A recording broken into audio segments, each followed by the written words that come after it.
everybody, my name is Tanya and this is the Try a Chapter tag. So I've been loving watching this tag. It was created by Malia at Book Paradise and a number of people have been doing it lately.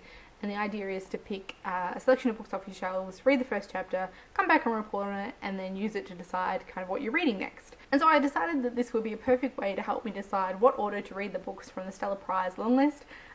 As mentioned a couple of times on my channel and in a specific video, I've decided I'm going to read the longlist for the 2016 Stella Prize, and that's a list of 12 books. I've read a couple now, but I'm not quite sure which order I'm going to tackle them in, so I thought the Try a Chapter tag would be perfect to help me, work out my priority order in reading these books. So the books I picked out here are the 6 books that made the long list of the Stella Prize but didn't make it onto the short list. And so those books are Anchor Point by Alice Robinson, Luminous Pages by Deborah Adelaide, The Other Side of the World by Stephanie Bishop, A Short History of Richard Klein by Amanda Lowry, A Guide to Berlin by Gail Jones, and lastly Panthers and the Museum of Fire by Jen Craig. So I'm going to go away and read a chapter of one of these and report back. At the time of day where I might get some really interesting light fluctuations because I'm going to be losing my light very soon, but I did kind of want to film this weekend, so I'm prepared. It's probably not the best idea to film it now when I'm about to pick up my books for the Home Tobble Readathon, but at least when that's over I'll know which way I want to attack these books. So I'm going to go read my first chapter and I will be back soon. Okay, so I've just read the beginning of Anchor Point by Alice Robinson. I read the first 20 pages up until this little breaker. There doesn't seem to be a chapter. And it took me a little while to warm up to this one, but now things that just happened kind of on this last page are making me a bit more intrigued. So we'll see how we go. I was thinking that maybe I wouldn't be going on with this one straight away, but now I'm interested. This one is told from the perspective of Laura. We're not quite sure how old she is at this stage, but I presume maybe early teenage or kind of preteen, early teenage, somewhere in there. She lives with her mother and father and younger sister, about 5 years old, on a farm in rural Victoria. As it opens, there's tension in the family and tension between their mother and father. The mother is an artist and seems to be very focused on her work and seems to be neglecting other aspects of taking care of her family, which raises all kinds of questions about what is a woman's role, what is a man's role. But anyway, so that's kind of the setup, and then as it went forward, it got to the weekend. Father is off cutting trees, the girls are going yamming, and the mother is going to dig clay. As the day goes on, the weather gets wilder and flash flooding begins, and I thought that it was shaping up that the father would get caught in it and that they'd been abandoned, these girls, with their mother, who's kind of quite absent and obviously dealing with a lot of issues. But the reverse has ended up happening in that the mother has disappeared, and the father's run out to try and find her. She's gone down to the river to dig clay.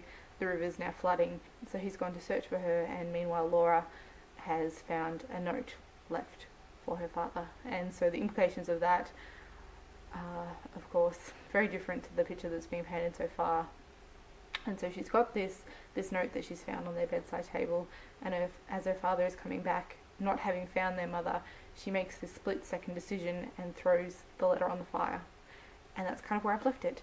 And so that decision to destroy that note that her mother has left, I think is going to have, quite far-reaching consequences, and I'm very interested to see now where this is kind of going to develop. So that's where Anchor Point ended for me. Okay, so I've now read the first chapter of the Luminous Pages. This was a lot shorter and only went for 5 pages, so I haven't got a very big intro yet, but so far this has introduced our narrator Eilish, and she's talking with another woman, Betty, on the street. Betty's inviting her to a barbecue for herself and her husband's 10-year anniversary. As Eilish gets home after a shopping trip with her 6-month-old baby, she starts reflecting on the fact that Betty and her husband have been married for 10 years, and that makes her reflect on her marriage with her husband Vince, who she's been married to for 2 years, and reflecting back that when she accepted him, she didn't accept him because of love, she accepted him because she felt she should, and that she can't imagine 10 years of marriage with him And the chapter ends with her talking to her 6-month-old, saying, "It's going to be tough, little one." So I'm interested to read forward and see what did lead her to accepting this marriage and why it's unhappy. And so I am intrigued to see where this goes, but I think Anchor Point is beating this one at this point in time.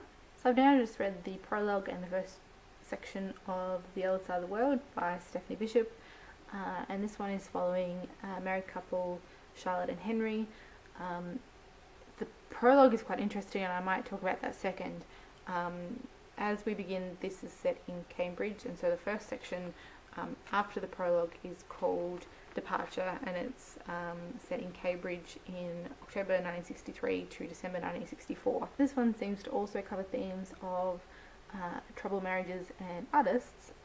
Charlotte is an artist, and at the beginning of the first section there, she's just being told by the doctor that she is pregnant with their second child. She has a 7-month-old daughter, Lucy, I believe, and she's just found out that she's 3 months along, and she's dreading telling her husband. And so then we cross over to him, and he's at home waiting for her to come, wondering what has been wrong with her, and he's got a brochure advertising, moving to Australia, and so he's starting to think and musing about the idea of going to Australia. And she comes home and tells him that she's pregnant, and it's then that we find out that ever since the birth of their first daughter, Lucy, there's been a change in Charlotte, and that she's lost her memory. She's very forgetful. She's struggling in a lot of ways, and he blurts out, "Let's go to Australia," thinking, this will be the fix. We'll go to the sunshine. We'll leave the cold English winters. We'll go to the sunshine. Everything will be miraculously fixed by moving to Australia. And her reaction is dread that England, that's her home, that's her only home, and hopefully he'll forget about this. So that's kind of where we leave it. So where I ended. But if we go back to the prologue, it's set in Cambridge in 1966, so a few years after where we're at now of her and his idea of moving. And so in that, where with Charlotte, she's waiting for Henry to arrive to collect her, and she is quite nervous, and she sees that his car has arrived and that he's going to be there any second, and that she's unprepared. And then at the end of the prologue, she's imagining him coming into the room and how they're going to react to one another. And so it kind of ends off, should she let him in and invite him in to sit down, or should she wait by the window and call out, "It's open," when he knocks?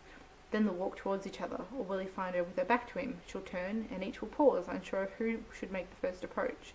He'll brush the snow from his coat, he'll take off his hat. And the children? Where are they? The children? And it's just, what's happened? Obviously there's been some great divide between the two of them in these intervening years, but that line about where the children are, I'm very interested to see where this has gone, and what has happened. That prologue in particular, and how the prologue ended, yes, so there may be an innocent explanation about why the children aren't there, but that's definitely setting an ominous tone to this one very early on. So that was The Other Side of the World by Stephanie Bishop. I've now read the first chapter of A Short History of Richard Klein by Amanda Lowry. This was a bit of a longer one. I've read the first 30 pages, and this covered quite a lot of scope, so I kind of expected it to wrap up or to cover a smaller period of time than this did, but it follows Richard from a young boy through his teenage years, through his kind of realization of the realities of death, and that leading him against his father's wishes to want to study theoretical science and try and find out the meaning of life, and through his first jobs and relationships to a kind of team building trust exercise to the Blue Mountains abseiling, and his realization halfway down his abseiling that he's not feeling anything. So he's not feeling either fear at the experience, he's not feeling adrenaline and exhilaration, he's just bored of the experience, and that kind of leads him to think, what's wrong with me? There's some kind of lack in himself. And so it continues past that point to the breakup of his relationship and him feeling the loss of it, but also not necessarily being able to express it in a certain way. He has a friend come over whose marriage has just broken up, and he feels both disgust and envy at the fact that the man is able to show his pain through tears. And so it continues on, and at the end, somebody from his workplace has heard of a position that's come up in the UK in an IT new company, and as it ends, it's him about to leave for England. So I expected this to kind of, maybe cover his childhood or cover a smaller portion of his life, but we've kind of gone right through, and he's now embarking on this new phase of his life and his career in the UK. So I am intrigued to see where this goes. I haven't felt a very strong connection to this one yet, but he's got an interesting voice and quite a conversational manner, I guess, in the way that he's telling it. So there's that one. I've now read the beginning of A Guide to Berlin by Gail Jones. I actually ended up reading the first 2 chapters of this one, as the first chapter only went to the first page and a tiny bit. So I ended up reading till page 8, so still not all that much. So there hasn't been much to grasp onto yet. We're following the character of Cass. It's set in Berlin. We're following the character of Cass, an Australian who has just joined some kind of group at the invitation of a man named Marco, who is from New York. There's also 2 people from Rome and 2 people from Tokyo in this little group, but haven't really got any real idea about what this group is going to be yet. A little bit at the end of the chapter says, somehow each knew, even then, that their number would be no more than 6. Theirs was a few circumstantial spokes, faint rains going nowhere. They could not last. They were adventitious. They were constructed essentially by happenstance and would be destroyed a few weeks later. So not all that much to go on at this stage. Hasn't grabbed me yet, but I'm intrigued to see where this goes eventually. But I don't think this one will be high up on my priority list at this point in time. I think I'll read this one towards the end of this group. Okay, it's getting quite dull here now, but I have just finished my last one, and that is Panthers and the Museum of Fire by Jane Craig. I read through till the first page that just has an image here. There's a few scattered through without this. It looks like it's just going to be one solid thing going through, and when I say solid, it's quite solid. As you can see from this page, it's just big blocks of quite small text and narrow margins, and there's not really any break to it at all.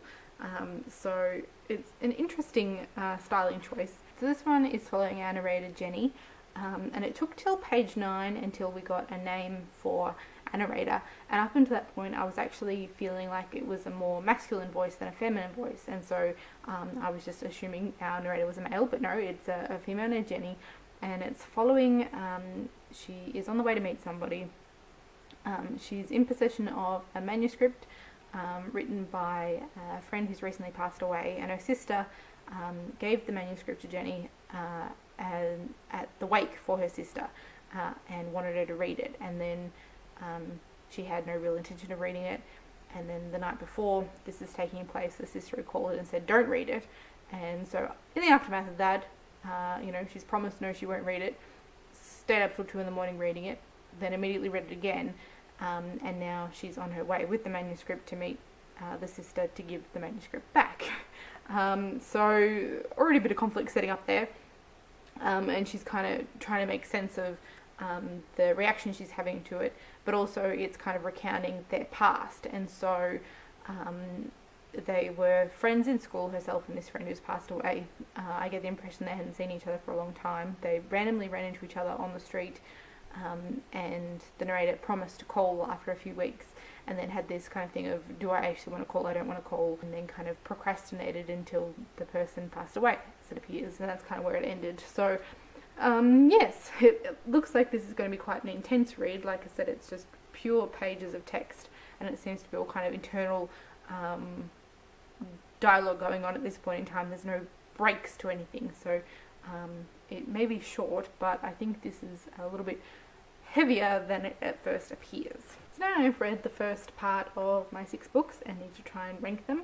I can fairly quickly already split out that the first 3 were my favourites and the latter 3 were my least favourites. I don't know whether that's just a time thing, and that as more times go along I'm getting less and less focused, but I definitely think the first 3 are more compelling to me at the moment. So that rules out, for the first book at least, The Short History of Richard Klein, A Guide to Berlin, and Panthers and the Museum of Fire. I think I'll go least first. A Guide to Berlin just simply because there hasn't been enough to get involved with this one yet. There's been no real spark, nothing that's drawn me in yet. I think it could get very interesting, but at the moment there hasn't been enough that I've read to really gain an interest in this one. Then I'd say Panthers in the Museum of Fire. It's an interesting voice, but I haven't really connected with it at this stage.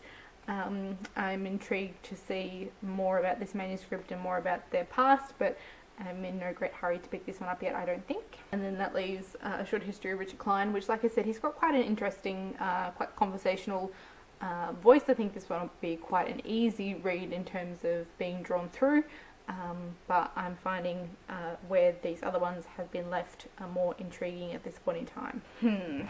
Alright, so now to these three. All three of these are dealing with unhappy or troubled marriages by the looks, so there's a bit of a theme going on there. I think in third place I'm going to put the Luminous Pages, which is about Elish and the woman who married not for love but because she thought she had to and now has a young son.